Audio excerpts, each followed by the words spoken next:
I feel like It, we're making history. We're living through history right now. it's happening so fast now that we all have to adapt.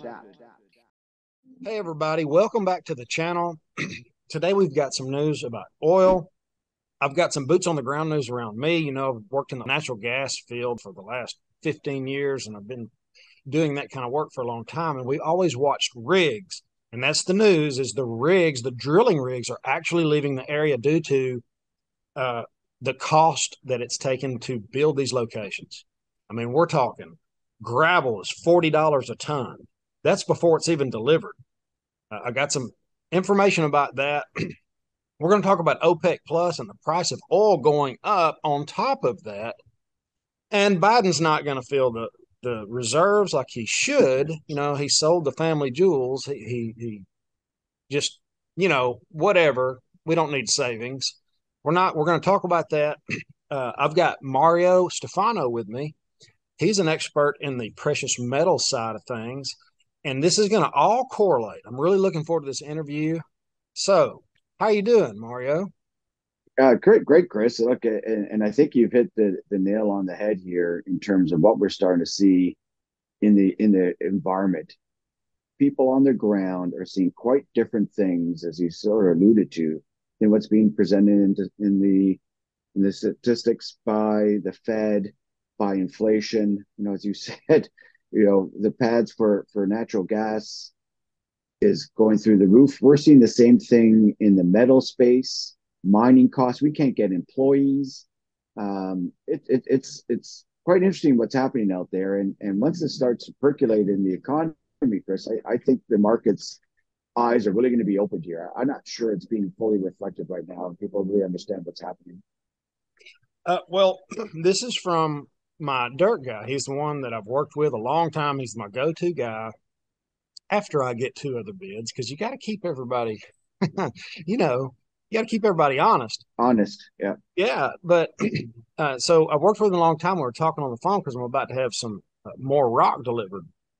Well, rock is $850 to $900. I'm talking about a bobtail truck, 12 to 14 yards of rock. And after they dump it out on the ground, it looks like a teaspoon from a distance. It looks like, are you serious? That was almost $1,000. You know, Yeah. it's wild.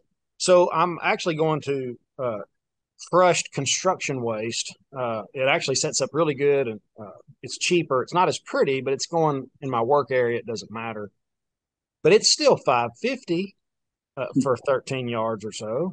So that's the kind of just one thing that goes on these locations. Rock that's making the price go up. It used to be around three or $400,000, maybe 6 years ago, maybe 7 years Right. ago, to build a location. Now we're looking at $700,000 to $800,000. Yeah. Not to mention, uh, they built a pad the other day. Just the dirt and the soil cement was $400,000. So Wow. this is leaching, and it's the whole mining space. I mean, we're talking Yeah. oil, fuel, employees, and these miners have been having to deal with this. Oil is and gas industry is about to Yep. have to deal with it, and that's going to make the price of the end product go up because the consumer always pays that At the end cost. of the day. Oh yeah. Well, I mean, Chris, when you see prices double in 5 years, and you talk to people on the ground that are buying, Starbucks, and they're now paying $8 for a frappuccino at Starbucks, and the cost of living has increased quite significantly. But what we haven't seen fully reflected as yet, I don't think, is the true energy costs, is what you're alluding to. When that starts to truly flow through the economy, I really do think the standard of living of the middle class, and obviously people that are below the poverty line, is going to continue to deteriorate. I'm actually quite concerned in terms of what we're starting to see here on the ground in the metal space, in the mining space, and oil and gas space. And this is the first I heard about it. The most basic cost has more or less doubled over the last 7 years. That's going to percolate all the way through. And 70, $80 a barrel right now may seem extremely cheap in the next 5 years. I have been saying that what I call anything post 2020 the Thunderdome. We're entering the Thunderdome where anything goes. Yeah. You know, where train cars can derail in Ohio and they open the hatch and set it on fire. Like that was a good idea. You Yeah. know, anything can happen at any time. And I feel Yeah. like in the Thunderdome, $100 barrel of oil will be a deal. I think, It's going to be a deal. yeah, And remember during after 9/11 and before the financial crisis, oil hit $150 a barrel, I think, at the peak. And they used to call it like peak oil, and oil is going to continue to decline from there. But we're nowhere near peak oil. And you inflation adjust that, oil is dirt cheap relative to where we were, 15 years ago, right? So I really think you have to expect oil prices to go significantly higher from here. Particularly, we're going a little bit off topic, but linking it to the precious metal, particularly, Chris, with the US dollar and Saudi Arabia, Russia, and a lot of the BRICS countries trying to decouple from the US dollar. I see oil prices increasing quite significantly. The US has got to start drilling and producing their own oil, or things are going to get quite ugly, I think. it's actually not off topic at all. All of this, everything we're going to talk about with oil, gas, and energy cost in general relates directly to precious metals. How is that? Yeah. Well, when you lose the petrodollar, when you have OPEC plus, let me just go over this real quick. OPEC plus is a group of 23 oil exporting countries which meet regularly to decide how much crude oil to sell on the world market. Now, this just came out. Saudi Arabia to cut oil output by 500,000 barrels. All right, that's the one you hear about, right? Wait a minute. Yeah. Kuwait to voluntarily cut oil production by 128,000 barrels. UAE, United Arab Emirates, reduce oil production by 144,000 barrels. Kazakhstan, 78,000 barrels. Jeez. Iraq, 211,000 barrels. Algeria, 48,000 barrels. Oman, I don't even know where that is. OMAN, Yeah. Middle East. 40,000 barrels. Yeah. That's, this is they're squeezing the price to make it go up. They don't want to sell their oil for cheap. We don't produce enough. So they've got us. Now, You got us. now they're doing business outside the petrodollar. I know you studied this pretty good. I'd like to get your Yeah. thoughts on it. Yeah. So look, let's go back to why I think they are cutting oil production, and that is quite significant. And you heard the Biden administration saying they think that's the worst time for them to cut oil production because they already know it's going to be inflationary to the U.S. economy. I think what they were hoping would have happened is the U.S. would have rebuilt their strategic reserves. I think we've now sold 350 million barrels. I don't know why it needed to be reduced other than the White House trying to manipulate and trying to manage energy prices and inflation. When that didn't happen, look, if I'm Saudi Arabia and I got a resource in the ground, why am I selling it to someone else at a price that I think is much lower than the fair market value of oil? So they're cutting because they need to see stability in the oil price. Now, when the U.S. has to now start rebuilding those reserves, if they ever do, I hope they do, because you have to have some oil reserves. Prices are going to go above $100 a barrel, and I think they're going to continue to rise. And the petrodollar that you referred to, again, when you've got oil producing nations, you've got Saudi Arabia, you've got Russia. And they're looking at what they could buy with a barrel of oil.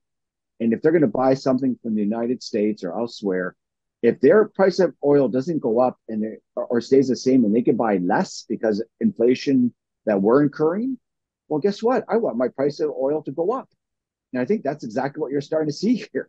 They are trying to decouple the oil price from the US dollar because they know what's coming. I mean, Chris, I got a finance background. I'm a CPA. So I've raised in my career in the mining sector, I don't know, 800 million plus. So I've raised a lot of money in this industry. And when I look at the financial position of the United States and many Western countries for that matter now, I wouldn't put money, if they were publicly traded companies, you would never put money into the United States and buy because you would think it's bankrupt, right? I mean, I'm sure you've heard, Chris, we've got $31 trillion in debt. We're incurring $2 trillion a year of deficits. So another 10 trillion over the next 10 years, plus all the unfunded liabilities. We're bankrupt. I mean, that's the reality. And I think the rest of the world, other than the Western world, is realizing that. And I want more money for my barrel of oil. Yeah, and uh, the Energy Secretary Jennifer Granholm stated it could take years to fill the reserve back up. They were going to wait till oil dropped to $72 a barrel. Yeah. So I guess OPEC said, no, I don't think Yeah, we're yeah, yeah. I'm not giving you oil at $72 a barrel when now if I travel to the United States and I want a Starbucks where 3 years ago was $4, now it's $8 for a nice start cup of Starbucks.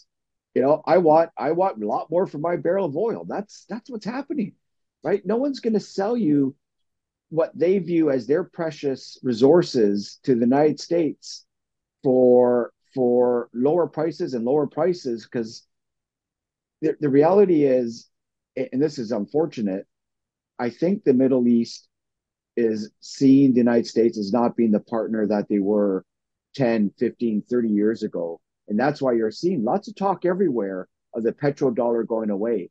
Saudi Arabia doesn't need the US to provide its security any longer. The world's caught up in many ways on technology, and you've seen China's got a great military now. The world's caught up. And I really do think they don't see the US as being the partner they were 15, 20 years ago, which is unfortunate. that should send chills down everybody's spine. But listen to this. On top of that, Saudis joins Shanghai military and secure bloc as it embraces China. This is April 1st. In a huge Chinese push by Aramco, world's biggest oil producer, to build $10 billion petrochemical complex. So this is a long-term thing they're setting up. They are doing business and are going to keep doing business outside the world reserve currency, or what's being dethroned right now as the world reserve Yeah. currency. It's just wild. I feel like Yeah. we're making history. We're living through history right now. And we are. And you just triggered something in my mind that I read. And my son's actually was working on a civics project and it was about respect of the military.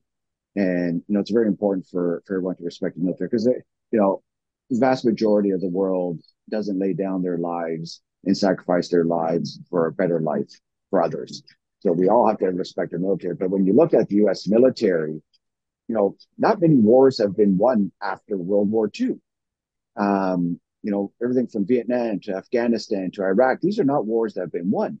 Now you think about, and this is what I read, we must have spent, I don't know, $2 trillion fighting these various wars without any real outcome to protect this petrodollar concept, right? This is what it's all about.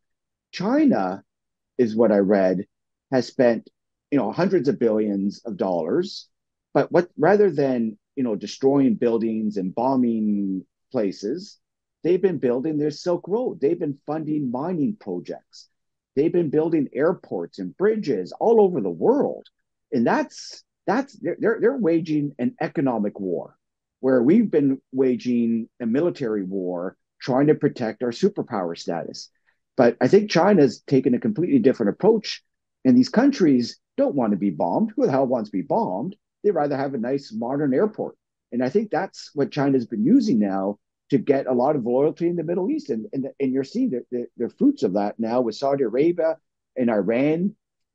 You've got China now trying to broker peace deals that the U.S. used to do. It's mind-boggling what's happening in the last 6 months. These sort of things could have taken decades. It's happening so fast now that we all have to adapt That's and the get ready biggest to adapt. takeaway. That's the biggest, and I know you've been watching the precious metals market and everything else. Like, man, you just know, how can this keep going?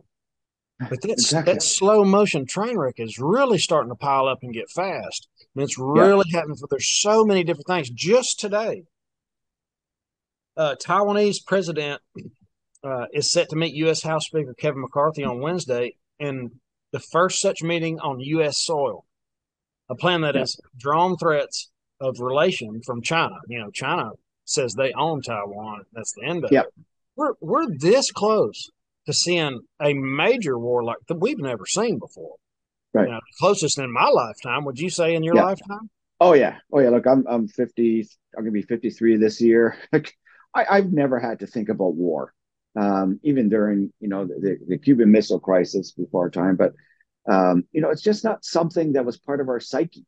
My dad, who's 92, and I think you've got a great grandfather that's a similar age. My grandfather's Yeah, 94. my dad was in the military in Italy.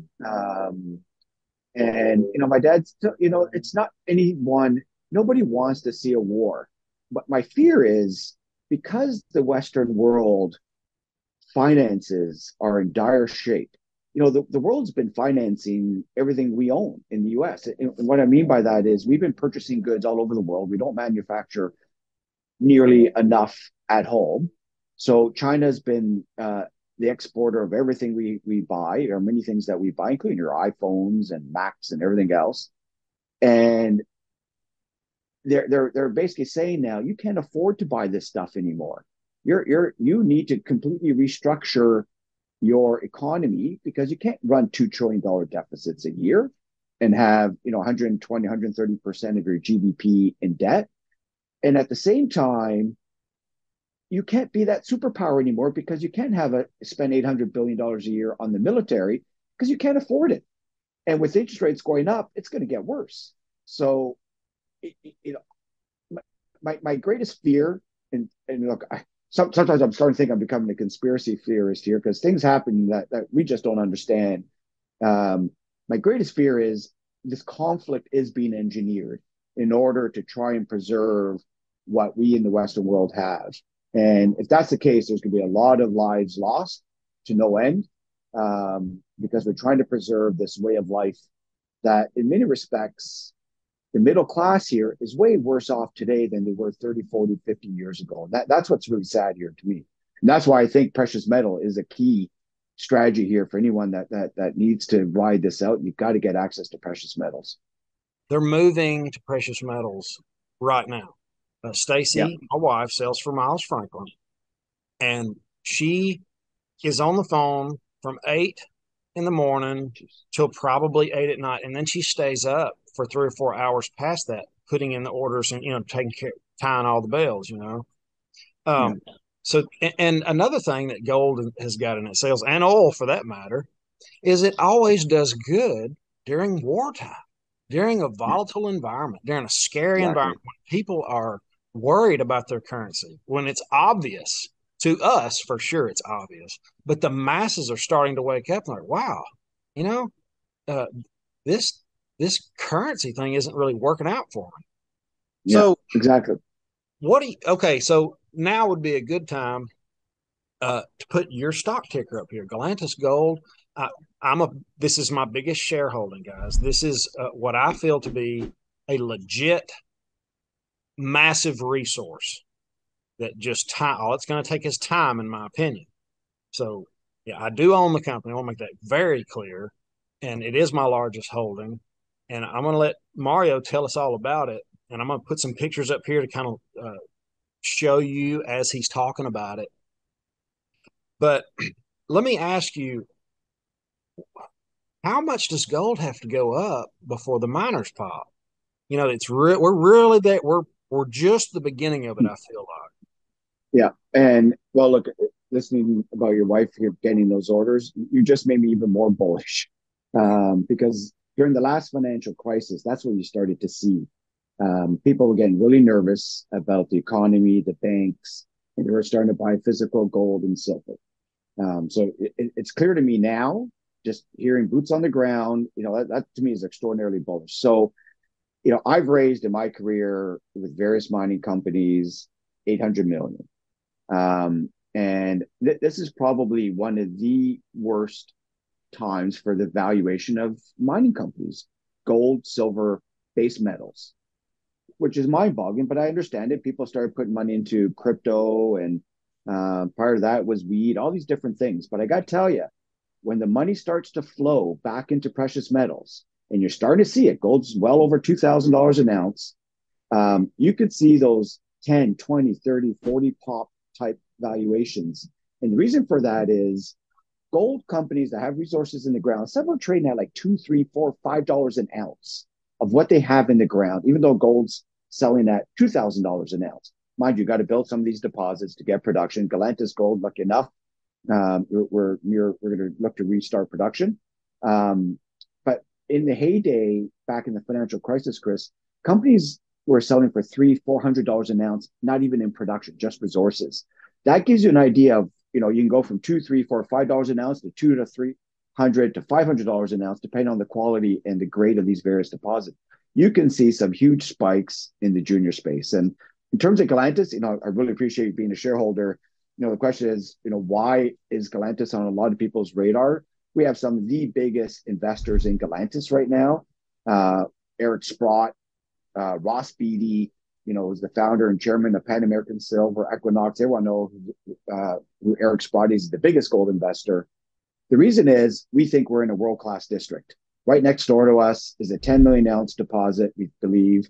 Now, it was sold in 2018, had 6 million ounces back then at 13 grams, probably 10 million ounces now at 13 grams.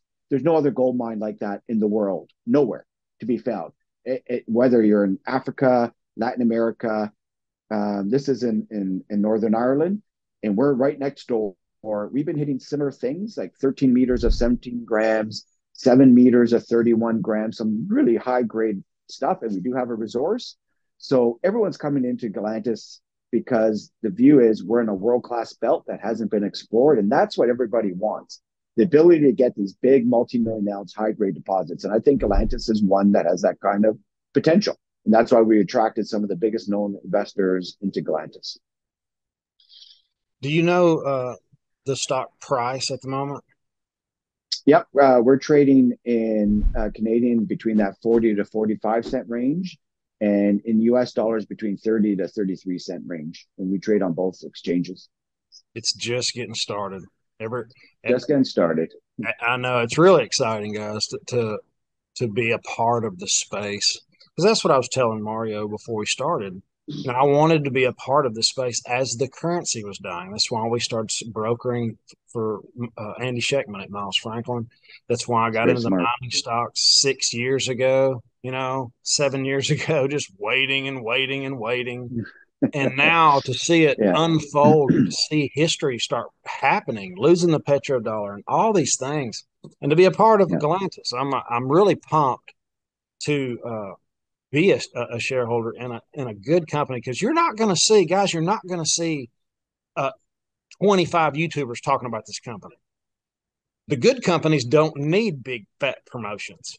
They don't need these, a bunch of talking heads pumping the stock. They've got a legit resource, and it's time. Just have to sit back and wait, assume broken clock status. And that's the beauty of precious metals and metals. The value is still in the ground.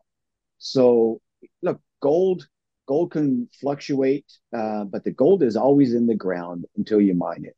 And if gold goes to $2,500 an ounce or $3,000 an ounce or higher, these junior mining companies and the producers, the big guys, they are going to be some of the most valuable companies again. And it should be that way, because you look, Chris, at what's happening outside of the sphere of the Western world. The U.S. hasn't added gold to Fort Knox and to our reserves. Canada sold all of theirs. Britain's, I think, sold 80% of their gold. But who's buying? China, Russia, India, Turkey. So you've got all these central banks now trying to rebuild and build their gold resources and reserves for their central banks, so that when they trade, they're going to be backed by a physical metal again. And it's not going to be just gold. I actually think you're going to see these various brick, the brick currency, let's call it. It's going to be backed by oil, gas, copper, nickel. All these various metals are going to be put together in some sort of basket. And that is the way it used to be And we moved away from that with Nixon when he stopped the gold standard because it allowed us to print.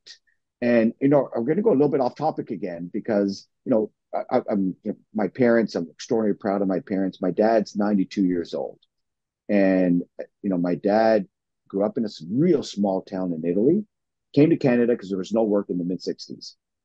Never went to school, can't read or write English or Italian, illiterate, came to Canada, worked as a janitor at a school, and we raised four kids. We're all great kids.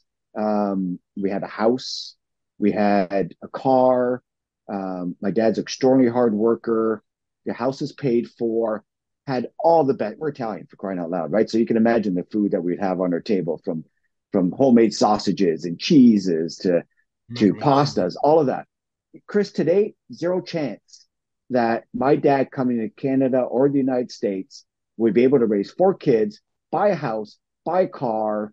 My mom stayed at home. Zero chance. That to me is telling me the standard of living has deteriorated quite significantly, but it's just been a slow progress. But go back and look at your parents. The world's changed. We all have to work now in order to just put food on the table, which is scary to me. That's such a cool story. That's the American Mm. dream. That's it right there. Your grandfather Yeah, experienced it. My grandfather experienced it. He didn't go to college. He didn't do any of that stuff. He's a business owner. yeah, He had rental properties. He's had a trucking company. He's had a wrecking service. awesome. He crushed it. And Yeah, it is very sad. I'm sad for the younger people that are. I just don't know what yeah, they're going to do. I really don't. yeah, You know, the American dream, working your way through college, is dead and gone. yeah. $100,000 to go to an Ivy League school now. So you're going to leave the school with $400,000 in debt. You got to pay an average of $1 million to just buy a house. To me, something's broken here, and I don't know if we've all been asleep at the wheel and not understood what has happened. But it goes back to the Fed printing money, lowering interest rates in order to save banks, in order to save the various businesses. Because, and I've been quite vocal about this when I talk to people, the capitalism in the United States has gone away. There is no capitalism anymore. It's bailout after bailout after bailout. And to me, that is the American dream that has been broken. You're supposed to be able to make a go of something, and if it doesn't, you start again. But there is no starting again. So many companies have been bailed out, and with 0% inflation or interest rates, it's caused inflation to go up. The standard of living for 90% of the Americans has gone down. Just go back and look at what you're able to buy today and what you're able to buy, 15 years ago. Yeah, we're there. We're there. Yeah, it's already started. Sad. It's Petrodollar's on sad. its deathbed. Uh, Yeah. Gold and silver's really taking its place. It's holding its own. It's going up every day. And I'm not saying it won't go back down, but watch the premiums, guys. The premium prices. That's the price discovery that we're looking for. Is they can paper over these fake prices. Like I say, Yeah. there's Yeah. probably 300 people that own the same ounce of gold in GLD. Yeah. And you might Same for the even be sale. conservative in that number, Chris. The banks have constantly been leasing gold in order to help keep the gold price suppressed. And I'm more and more convinced of that. You asked me that 15 years ago, I would say, "Oh, that's nuts." I think it's extraordinarily obvious now of what's happening. You can't have the gold price run away because I think it's going to really scare everyone on the quality of the fiat currency on the banks. But if people are buying physical gold, is what you're telling me on the ground, Chris, when that physical gold is put under people's blankets or mattresses in their homes, they start stacking it, silver, when there's no physical gold to continue lending off of, especially when it's so expensive to build a mine, as you said right from the very beginning. I mean, the gravel, getting natural gas, it's the same thing on mining side, trying to build these things. If you can't produce more gold and people want gold, that's when you're going to see the squeeze, and you're going to see the real decoupling of gold to the fiat currencies. And we're starting to feel it now. I think it's going to get interesting going ahead, moving forward. Yeah, and the price when the price of gold goes up, that's when the miners are going to have the liquidity to get going. You know, that's it. Oh yeah, I yeah, can't imagine trying to haul and crush and do everything you got to do with fuel prices and all that. So miners are a deal, you yeah, know, in my opinion. And the yeah. one thing for sure, absolutely for sure, is our currency is going to the fiat graveyard, just like the other 600 of them that we can put our hands on. Yep, This I one's agree. no different. I agree. And it's interesting to see how the next 6 months or 12 months are going to play out here. But I really do think everyone is now talking about it, and it's going to be a self-fulfilling prophecy with people moving away from fiat currencies. And then when you couple that with the issues on the financial side in the US, things are moving a lot quicker than I even anticipated. Yeah, well, 90% of the move is always in the last 10% of the time. And I think Yeah. we're really getting close, buddy. Well, in Yeah. closing, do you have anything you'd like to add? No, thanks again, Chris. I really appreciate you being one of our significant shareholders. And as I said, we've got some great investors in Galantas. And look, anyone who is just paying attention, I'm not saying you got to put all your money into gold. Obviously, you got to have other investments, but gold and gold equities should be a good portion of your portfolios. You have to have exposure, otherwise, things can move away from you so fast, and you might look back at this time and say, "Geez, I wish I bought gold at $2,000 an ounce because, or bought these juniors at rock bottom prices because."